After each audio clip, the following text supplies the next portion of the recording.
Hello, bienvenue dans cette nouvelle vidéo. Ce sera la première vidéo de la chaîne. Alors, je vais vous apprendre à faire des réglages sur le logiciel Medibank Paint. Alors, le logiciel est totalement gratuit. Il est disponible sur App Store, sur Play Store, sur tablette et téléphone. Et il est également disponible sur ordinateur. Je vais vous mettre le lien en barre d'infos. Ok. Alors, première étape, les fenêtres.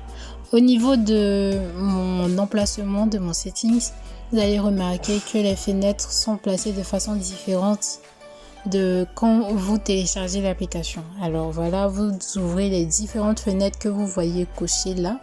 Vous cochez les différentes fenêtres que j'ai cochées. Elles vont s'ouvrir et vous pouvez placer les fenêtres où vous voulez, c'est-à-dire à votre guise. Il suffit juste de cliquer et de déplacer les fenêtres pour les placer où vous voulez.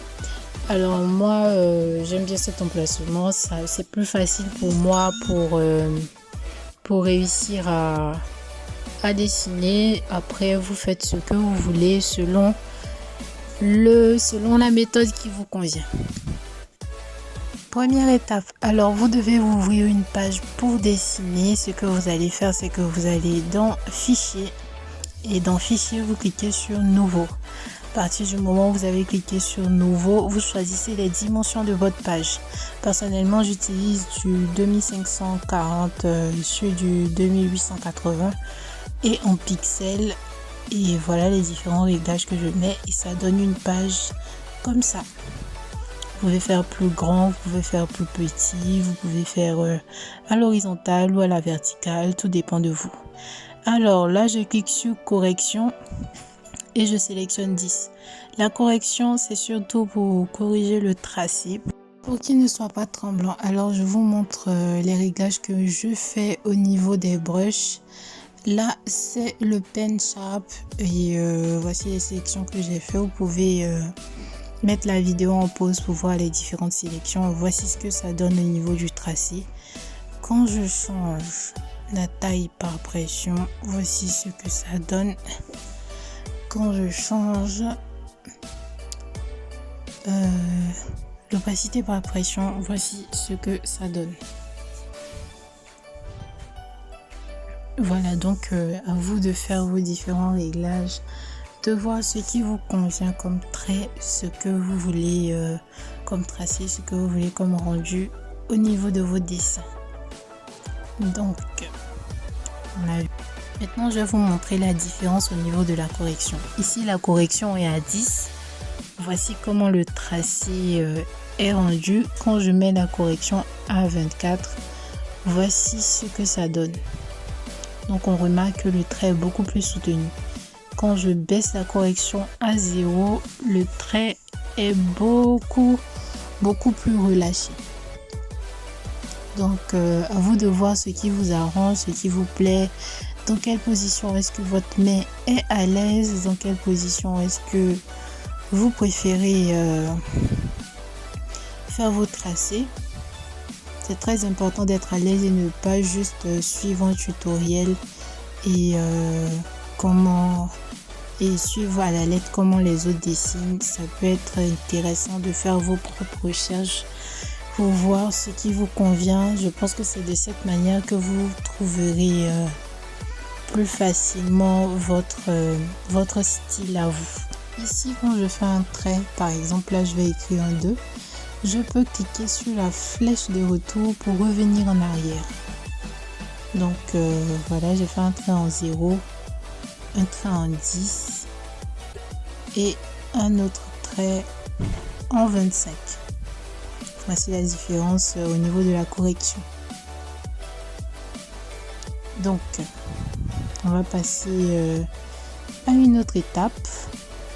Je vais agrandir le pinceau. Ici, c'est le calque. Vous cliquez sur l'outil plus pour agrandir la feuille, l'outil moins pour rendre la feuille plus petite.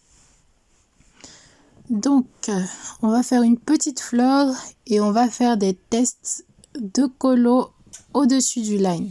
Parce que c'est vrai qu'on fait le line, mais le line, il va nous servir à la coloration. Il faudrait qu'il soit optimal pour nous permettre de faire une bonne coloration. Donc là, j'ouvre un deuxième calque. Qu'est-ce que c'est un calque? C'est comme une feuille invisible que vous allez faire passer au-dessus de votre dessin qui va vous permettre d'ajouter des couches de couleurs ou de traits. Donc là, je suis sur mon deuxième calque. Ce que je vais faire, je vais revenir en arrière. Je peux rendre visible ou invisible le calque en cliquant sur le point juste à côté du calque. Donc là, c'est comme une feuille qui est par-dessus. Je peux gommer. Et ça, sans que ça ne gomme le dessin que j'ai fait sur le calque qui est en dessous. Alors, on va faire quelques petits tests. Je vais revenir en arrière. Juste pour vous montrer, je reviens à la position initiale. D'accord. Je vais alors essayer de colorer la fleur. Donc, j'ai choisi ma couleur. J'ai décidé de la colorer en rouge. Je vais faire la coloration sur le calque de Line, juste pour vous montrer ce que ça donne. Donc, on est bien sur le premier calque, le masque 1. Et vu que je suis encore sur le masque 1, quand j'ai essayé de gommer, ça va gommer directement le Line. C'est une erreur à ne surtout pas faire. Quand vous faites de la coloration, de faire la couleur directement sur le calque de Line. Là, je reviens sur mon calque par-dessus, mon nouveau calque, et je mets de la couleur. Là, je suis sûre que si je gomme, je ne vais pas gommer directement le Line. Donc là, je gomme, il n'y a pas de souci, mon Line n'est pas touché. Voilà, on est heureux. Bon. La suite. On reprend. Donc, j'essaie de remettre de la couleur pour vous montrer la position du calque. Qu'est-ce que ça change au niveau de la colo. Donc là, mon calque, il est par-dessus. Je vais le passer en dessous du calque de Line. Et ça va me donner une couleur qui va passer en dessous. Voilà. Bon, quelle explication. Quelle explication. Vas-y, Socrate. Bref, c'est une explication qui est tout à fait logique. Mais juste, souvent, on peut ne pas y penser. Bon. Comme je l'ai dit précédemment, donc vous pouvez remettre le calque en visible, en invisible. Vous pouvez le supprimer, il n'y a pas de souci. Bon, là, je vais vous apprendre d'autres techniques. Le remplissage au pot. Le remplissage au pot, il est optionnel. Vous pouvez le faire, mais personnellement, je ne le fais pas parce qu'il ne remplit pas réellement tous les espaces. Voilà, il y a encore des espaces qui restent blancs. Il y a encore de petits trous. Après, ça dépend du logiciel, mais personnellement, avec mes e-bank, je préfère éviter. Avant, je le faisais comme ça, mais maintenant, je trouve que le rendu n'est pas ouf, surtout avec les réglages de brush que j'ai. Le remplissage n'est pas optimal. Du coup, je suis obligée de repasser à côté. Personnellement, je préfère faire de la coloration directement dessus.